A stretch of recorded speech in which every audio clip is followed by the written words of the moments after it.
One of the things we need to talk about is the difference between hitting F5 and hitting F6. Both of them extend out the timeline, but they do two completely different things. So let me show you an example of when you would use one versus the other. I have a background, it's on a background layer here. I have a sky and a ground, and then I have this ball that's on layer 1. Remember to always name your layers. What I'm going to do is I'm going to have the ball bounce across the background. As simple as that.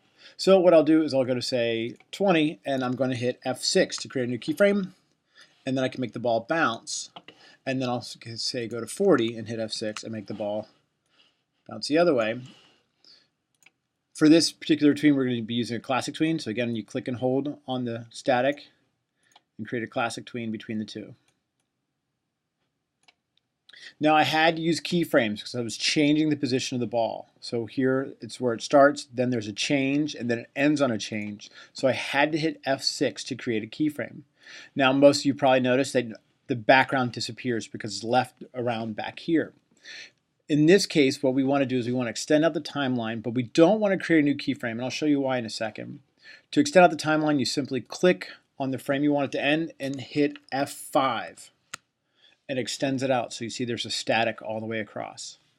That would be the correct way to do it. Now, why wouldn't you want to hit F6? Well, if I hit F6 instead of F5, you'll see it creates a keyframe right here. The thing is that depending on where I am in my timeline, say at this point I decide, I really wish I had a lighter sky, which looks pretty good, but because I created a keyframe, this one will stay the same. So when I control test my movie, I get a blip.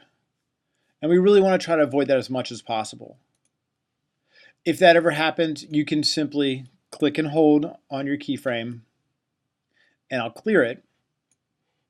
Or we could just remember to hit F5 in the very beginning and then you won't have that problem. So that's a real quick difference between F5 and F6. F6 is when you want things to change. F5 is when you don't want things to change, but you need to extend the timeline.